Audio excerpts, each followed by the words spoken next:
Hello friends, എല്ലാവർക്കും നമസ്കാരം. അഹമ്മദാബാദിലുണ്ടായ ഒരു പ്ലെയിൻ അപകടം സർദാർ വല്ലഭായ് പട്ടേൽ എന്ന് പറയുന്ന ഇന്റർനാഷണൽ എയർപോർട്ടിൽ നിന്നും ലണ്ടനിലേക്ക് യാത്ര പുറപ്പെട്ട A171 എന്ന് പറയുന്ന ബോയിങ് 787 എന്ന ഫ്ലൈറ്റ് അപകടത്തിൽപ്പെട്ട വിവരം നമുക്ക് എല്ലാവർക്കും അറിയാം. അതിന്റെ ദുരൂഹതകൾ ഇതുവരെയായിട്ടും പുറത്തു വന്നിട്ടില്ല. 169 ഇന്ത്യക്കാരടക്കം അതിലത്തുണ്ടായിരുന്നു. 242 യാത്രക്കാരുമായിട്ടാണ് ആ ഒരു വിമാനം അവിടെ നിന്ന് പറന്നുയർന്നത്. അതിൽ നമ്മുടെ ഒരു മലയാളിയായിട്ടുള്ള ഒരു സഹോദരിയുമുണ്ട്, രഞ്ജിത എന്ന് പറയുന്ന ഒരു സഹോദരിയുമുണ്ട്.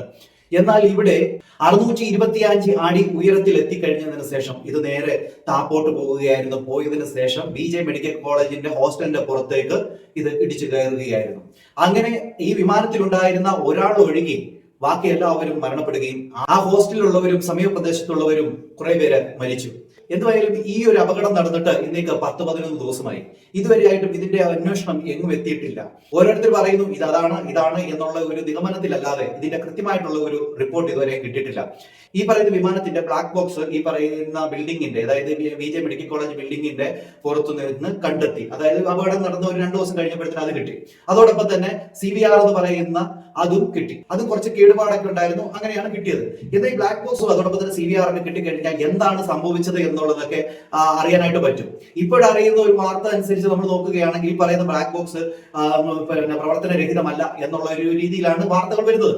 എന്തായാലും അത് അതിന്റെ ഭാഗത്ത് നടന്നുകൊണ്ടിരിക്കുകയാണ്. എന്നാൽ ഇപ്പോഴും ഇതിന്റെ ദുരൂഹതകൾ ഇതുവരെയായിട്ടും അങ്ങോട്ട് തെളിഞ്ഞു വന്നിട്ടില്ല. ഞാൻ കഴിഞ്ഞ ദിവസം ഒരു വീഡിയോ ഇട്ടിരുന്നു. ഈ വിമാനത്തിൽ നിന്നും രക്ഷപ്പെട്ട ഒരാൾ മാത്രമേ ഉള്ളൂ. അദ്ദേഹം ഒരു ബ്രിട്ടീഷ് പൗരത്വമുള്ള ഒരു ഇന്ത്യക്കാരനാണ്.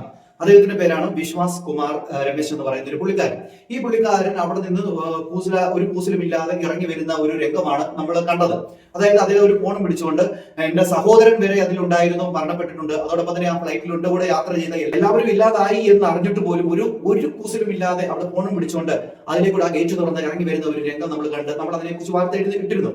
അപ്പൊ നിരവധി പേര് പറഞ്ഞു ശരിയാണ്, അദ്ദേഹം ഒരു കൂസലുമില്ലാതെ വരുന്നു, അതുകൊണ്ട് ഇദ്ദേഹത്തെ അറസ്റ്റ് ചെയ്ത് ചോദ്യം ചെയ്യണമെന്ന് പറഞ്ഞു. ചിലർ പറഞ്ഞു നീ എന്താടാ പറയണേ എന്നുള്ള രീതിയിലും ആൾക്കാർ പറഞ്ഞു.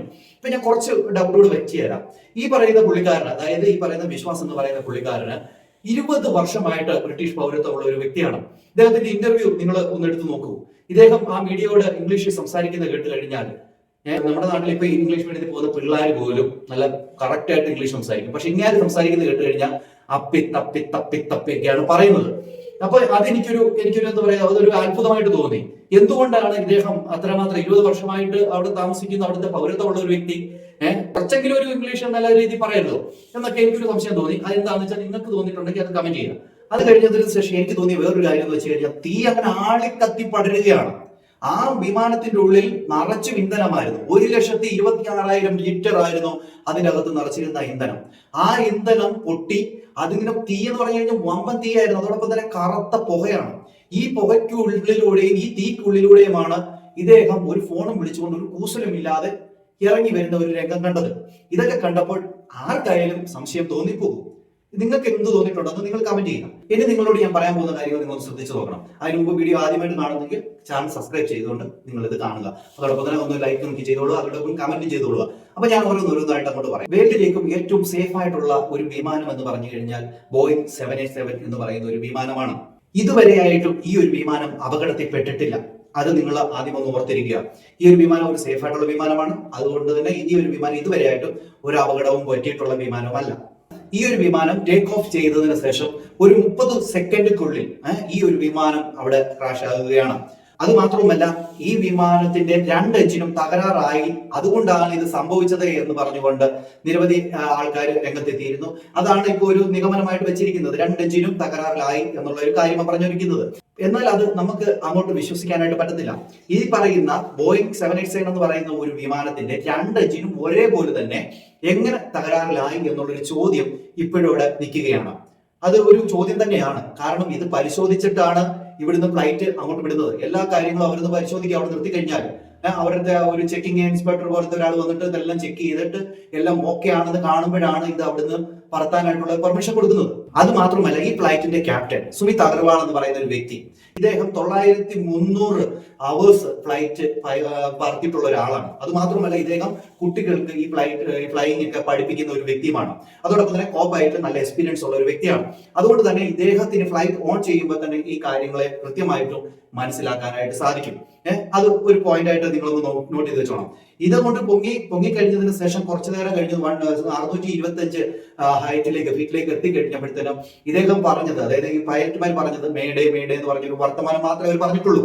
അത് കഴിയുകയും പോയി ക്രാഷ് ആകുകയുമായിരുന്നു ചെയ്തത്. പിന്നെ ഈ ഒരു ഫ്ലൈറ്റിന്റെ കാലപ്പഴക്കമാണ് എല്ലാവരും ചർച്ച ചെയ്യുന്നത്. ഈ ഒരു ഫ്ലൈറ്റിന് 11 വർഷത്തെ കാലപ്പഴക്കമാണുള്ളത്. സാധാരണ ഈ നിലയിലുള്ള വിമാനങ്ങൾ വെച്ച് നോക്കുമ്പോൾ ഈ 11 വർഷം എന്നൊക്കെ പറയുന്നത് ഒരു പുതിയ വിമാനമായിട്ടാണ് അവർ കണക്കാക്കുന്നത്. ഇത്രയും ഒരു ഫാക്റ്റാണ്, ഇത്രയും അതിനകത്ത് ഒരു സംഭവമാണ് നമ്മൾ പറഞ്ഞത്. ഇനിയും എനിക്ക് തോന്നിയ ചില സംശയങ്ങളോട് ഞാൻ അങ്ങോട്ട് പറഞ്ഞു വെക്കാം.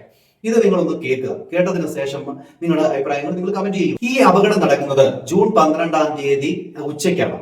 ഈ ഒരു സമയത്ത് തന്നെ അപകടം നടക്കുമെന്ന് 2024 ഡിസംബർ 1-ാം തീയതി ഫേസ്ബുക്കിലൂടെ ചൗധരി ഗ്രോഗേജ് നെഹ്റ എന്ന് പറയുന്ന ഒരു പുള്ളിക്കാരന് ഫേസ്ബുക്കിലൂടെ ഒരു കുറിപ്പ് കുറിച്ചിട്ടു. അതുപോലെ തന്നെയാണ് ആ സമയത്ത് തന്നെ ഈ ഒരു ഫ്ലൈറ്റ് അപകടം നടന്നിരിക്കുന്നത്. ദുരൂഹത 1.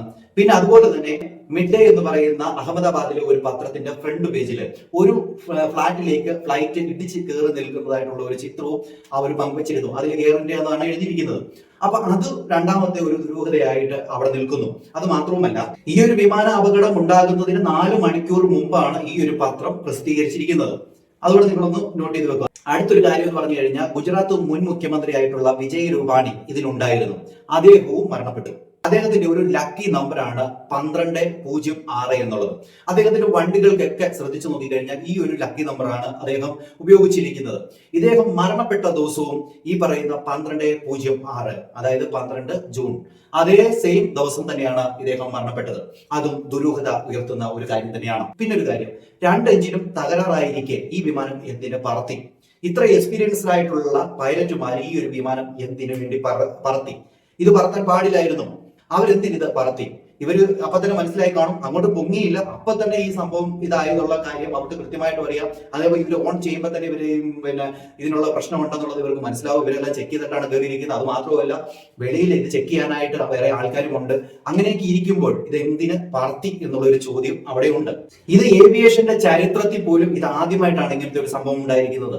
കുട്ടികളെ പഠിപ്പിക്കുന്ന ഒരു പൈലറ്റാണ് അദ്ദേഹം എത്രമാത്രം എക്സ്പീരിയൻസ് ആണെന്നുള്ള ഒരു കാര്യം ഞാൻ മുമ്പ് തന്നെ പറഞ്ഞിരുന്നു. 9300 അവേഴ്സ് പറത്തിയിട്ടുള്ള ഒരു പൈലറ്റാണ്. അത് മാത്രമല്ല, അദ്ദേഹത്തിന് നല്ല എക്സ്പീരിയൻസ് ഉള്ളത് കൊണ്ട് തന്നെ ഫ്ലൈറ്റിൽ എന്താണ് കയറി ഇരിക്കുമ്പോൾ തന്നെ മനസ്സിലാവും. നമുക്കൊക്കെ അറിയാമല്ലോ, നമ്മളൊക്കെ ഇപ്പൊ ഒരു ബസ് ഓടിക്കുകയോ കാർ ഓടിക്കുകയോ എന്തെങ്കിലും ഓടിക്കുകയോ നമ്മൾ കയറി ഇരുന്ന് സ്റ്റിയർ പിടിച്ച് ഒന്ന് സ്റ്റാർട്ട് ആയി കഴിയുമ്പോൾ അതിനെന്തെങ്കിലും കുഴപ്പമുണ്ടോ എന്ന് നമുക്ക് ഓട്ടോമാറ്റിക്കായിട്ട് മനസ്സിലാക്കാനായിട്ട് സാധിക്കും. അതുപോലെ തന്നെയാണ് ഈ പറയുന്ന ഫ്ലൈറ്റിന്റെ പൈലറ്റുമാർക്കും അവർക്കും മനസ്സിലാക്കാനായിട്ട് സാധിക്കും. എന്നാൽ പിന്നെ എന്തുകൊണ്ട് ഇത് സംഭവിച്ചു? പിന്നെ ഈ പറയുന്നവൻ ഒരാൾ മാത്രം ഇവൻ എങ്ങനെ ഒരു കൂസലും ഇല്ലാതെ ഇറങ്ങി വന്നു? ഇവന്റെ സഹോദരൻ അടക്കം അവിടെ ഇതായിട്ട് പോലും ഇവൻ ഒരു കൂസലുമില്ലാതെ. സാധാരണ നമ്മുടെയൊക്കെ സഹോദരങ്ങൾക്ക് എന്തെങ്കിലും സംഭവിച്ചു കഴിഞ്ഞാൽ നമ്മൾ മാത്രമേ രക്ഷപ്പെടുന്നുള്ളെങ്കിൽ നമുക്ക് അവിടെ നിൽക്കാൻ പറ്റുള്ളൂ. നമ്മൾ നെഞ്ചത്തടിച്ച് കരയത്തില്ലേ? അത് മാത്രമല്ല, നമ്മൾ അവിടെ ആൾക്കാരെ വിളിച്ചു കൂട്ടത്തില്ലേ? ഇവനൊരു കൂസലുമില്ലാതെ ഫോൺ വിളിച്ചോണ്ട് പോകുന്നു, എന്തോ ഒന്ന് സംഭവിച്ച പോലെ, അതുകൊണ്ട് ആ ഫ്ലൈറ്റ് അവിടെ വീണു, ഞാൻ അതിലുണ്ടായിരുന്നു എന്നൊക്കെ പറഞ്ഞിട്ട് കൂസലുമില്ലാതെ ഇറങ്ങി വരുന്നു. ഇതൊക്കെ മനുഷ്യർക്ക് സംശയം ഉളവാക്കും. നമ്മൾ ഇതൊക്കെ പറയുമ്പോൾ നമ്മളെ പലരും വന്നിട്ട് ഇതൊക്കെ പറയുന്നു, പലരും വന്നിട്ട് പറയുന്നു, നീ എന്താണ് വിളിച്ചു പറയുന്നതൊക്കെ. ഇതൊന്നുമല്ല, ഇതൊരു സംശയങ്ങളാണ്. ഇതൊരു സാധാരണ മനുഷ്യർക്ക് തോന്നുന്ന സംശയങ്ങളാണ്. ഇത് കൃത്യമായിട്ട് പരിശോധിച്ചിട്ട് കറക്റ്റ് ആയിട്ടുള്ള ഒരു റിപ്പോർട്ട് കിട്ടണം.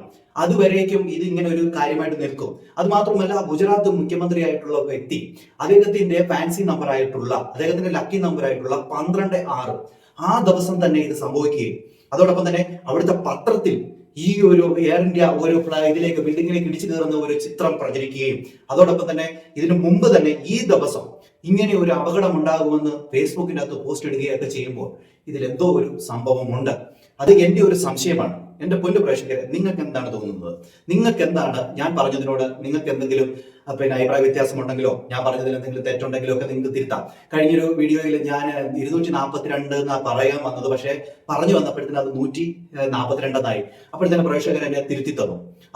അതുപോലെ തന്നെയാണ് ഇതിൽ എന്തെങ്കിലും തെറ്റുകളുണ്ടെങ്കിൽ നിങ്ങൾക്ക് തീർച്ചയായിട്ടും എന്നെ തിരുത്താവുന്നതാണ്, എനിക്ക് പറഞ്ഞ് മനസ്സിലാക്കി തരാവുന്നതാണ്. അതോടൊപ്പം തന്നെ നിങ്ങളുടെ സംശയങ്ങളും നിങ്ങൾക്ക് തോന്നിയ കാര്യങ്ങളും ഒക്കെ നിങ്ങൾ കമന്റ് രൂപത്തിൽ എഴുതുക. അടുത്തൊരു വീഡിയോ കാണുന്നവരേക്കും എല്ലാവർക്കും